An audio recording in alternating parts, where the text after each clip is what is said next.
Capítulo 5. Había cierto hombre llamado Ananías, quien junto con su esposa Safira vendió una propiedad y llevó solo una parte del dinero a los apóstoles, pero afirmó que era la suma total de la venta. Con el consentimiento de su esposa, se quedó con el resto. Entonces Pedro le dijo: Ananías, ¿por qué has permitido que Satanás llenara tu corazón? Le mentiste al Espíritu Santo y te quedaste con una parte del dinero. La decisión de vender o no la propiedad fue tuya. Y después de venderla, el dinero también era tuyo para regalarlo o no. ¿Cómo pudiste hacer algo así? No nos mentiste a nosotros, sino a Dios. En cuanto Ananías oyó estas palabras, cayó al suelo y murió. Todos los que se enteraron de lo sucedido quedaron aterrados. Después, unos muchachos se levantaron, lo envolvieron en una sábana, lo sacaron y lo enterraron. Como 3 horas más tarde, entró su esposa sin saber lo que había pasado. Pedro le preguntó: ¿Fue este todo el dinero que tú y tu esposo recibieron por la venta de su terreno? Sí, ese fue el precio. ¿Cómo pudieron ustedes dos siquiera pensar en conspirar para poner a prueba el Espíritu del Señor de esta manera? Los jóvenes que enterraron a tu esposo están justo afuera de la puerta. Ellos también te sacarán cargando a ti. Al instante, ella cayó al suelo y murió. Cuando los jóvenes entraron y vieron que estaba muerta, la sacaron y la enterraron al lado de su esposo. Gran temor se apoderó de toda la iglesia y de todos los que oyeron lo que había sucedido. Los apóstoles hacían muchas señales milagrosas y maravillas entre la gente, y todos los creyentes se reunían con frecuencia en el templo, en el área conocida como el Pórtico de Salomón. Pero nadie más se atrevía a unirse a ellos, aunque toda la gente los tenía en alta estima. Sin embargo, cada vez más personas, multitudes de hombres y mujeres, creían y se acercaban al Señor. Como resultado del trabajo de los apóstoles, la gente sacaba a los enfermos a las calles en camas y camillas para que la sombra de Pedro cayera sobre algunos de ellos cuando él pasaba. Multitudes llegaban desde las aldeas que rodeaban a Jerusalén y llevaban a sus enfermos y a los que estaban poseídos por espíritus malignos, y todos eran sanados. El sumo sacerdote y sus funcionarios, que eran saduceos, se llenaron de envidia. Arrestaron a los apóstoles y los metieron en la cárcel pública. Pero un ángel del Señor llegó de noche, abrió las puertas de la cárcel y los sacó. Luego les dijo: Vayan al templo y denle a la gente este mensaje de vida. Así que al amanecer, los apóstoles entraron en el templo como se les había dicho y comenzaron a enseñar de inmediato. Cuando llegaron, el sumo sacerdote y sus funcionarios convocaron al Concilio Supremo, es decir, a toda la asamblea de los ancianos de Israel. Luego mandaron a sacar a los apóstoles de la cárcel para llevarlos a juicio. Pero cuando los guardias del templo llegaron a la cárcel, los hombres ya no estaban. Entonces regresaron al concilio y dieron el siguiente informe: La cárcel estaba bien cerrada. Los guardias estaban afuera en sus puestos. Pero cuando abrimos las puertas, no había nadie. Cuando el capitán de la guardia del templo y los sacerdotes principales oyeron esto, quedaron perplejos y se preguntaban en qué iba a terminar todo el asunto. Entonces alguien llegó con noticias sorprendentes. Los hombres que ustedes metieron en la cárcel están en el templo enseñando a la gente.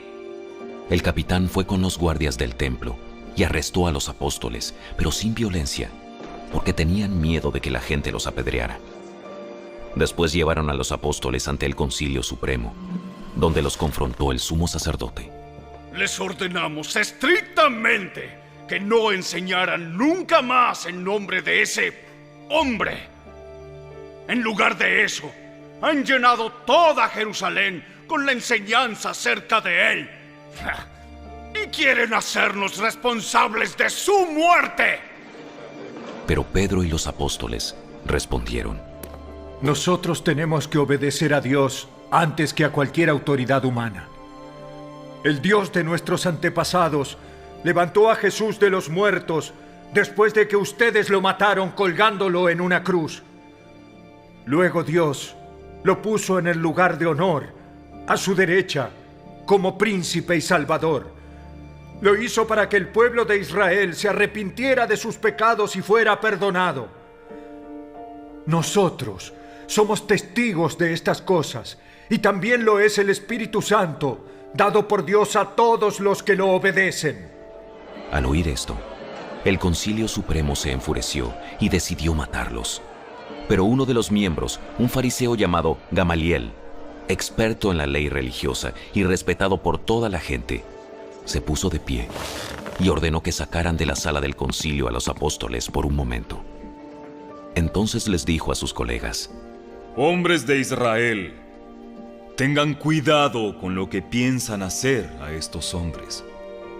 Hace algún tiempo hubo un tal Teudas, quien fingía ser alguien importante. Unas 400 personas se le unieron, pero a él lo mataron y todos sus seguidores se fueron cada cual por su camino. Todo el movimiento se redujo a nada. Después de él, en el tiempo en que se llevó a cabo el censo, apareció un tal Judas de Galilea. Logró que gente lo siguiera, pero a él también lo mataron, y todos sus seguidores se dispersaron. Así que mi consejo es que dejen a estos hombres en paz. Pónganlos en libertad. Si ellos están planeando y actuando solo por su propia cuenta, pronto su movimiento caerá. Pero si es Dios, les será imposible detenerlos. Hasta puede que ustedes se encuentren peleando contra Dios. Los otros miembros aceptaron su consejo. Llamaron a los apóstoles y mandaron que los azotaran.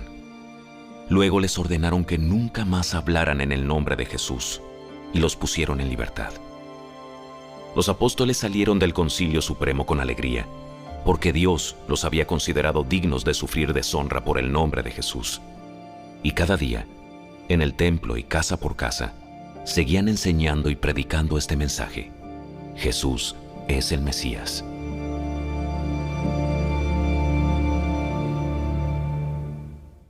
Capítulo 6. Al multiplicarse los creyentes rápidamente, hubo muestras de descontento. Los creyentes que hablaban griego se quejaban de los que hablaban hebreo, diciendo que sus viudas eran discriminadas en la distribución diaria de los alimentos. De manera que los 12 convocaron a todos los creyentes a una reunión. Dijeron: Nosotros los apóstoles deberíamos ocupar nuestro tiempo en enseñar la palabra de Dios y no en dirigir la distribución de alimento. Por lo tanto, hermanos, elijan a 7 hombres que sean muy respetados, que estén llenos del Espíritu y de sabiduría. A ellos les daremos esa responsabilidad. Entonces nosotros, los apóstoles, podremos dedicar nuestro tiempo a la oración y a enseñar la palabra. A todos les gustó la idea y eligieron a Esteban, un hombre lleno de fe y del Espíritu Santo, a Felipe, a Prócoro, a Nicanor, a Timón, a Parmenas y a Nicolás de Antioquía, quien anteriormente se había convertido a la fe judía. Estos 7 hombres fueron presentados ante los apóstoles, quienes oraron por ellos y les impusieron las manos. Así que el mensaje de Dios siguió extendiéndose. El número de creyentes aumentó en gran manera en Jerusalén, y muchos de los sacerdotes judíos también se convirtieron. Esteban, un hombre lleno de la gracia y del poder de Dios, hacía señales y milagros asombrosos entre la gente. Cierto día, unos hombres de la sinagoga de los esclavos liberados, así la llamaban, comenzaron a debatir con él. Eran judíos de Cirene, Alejandría, Cilicia y de la provincia de Asia. Ninguno de ellos podía hacerle frente a la sabiduría y al espíritu con que hablaba Esteban.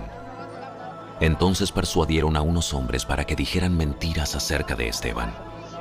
Ellos declararon: nosotros lo oímos blasfemar contra Moisés y hasta contra Dios. Esto provocó a la gente, a los ancianos y a los maestros de la ley religiosa. Así que arrestaron a Esteban y lo llevaron ante el Concilio Supremo. Los testigos mentirosos dijeron: este hombre siempre habla contra el Santo Templo y contra la ley de Moisés. Lo hemos oído decir que ese tal Jesús de Nazaret destruirá el templo y cambiará las costumbres que Moisés nos transmitió.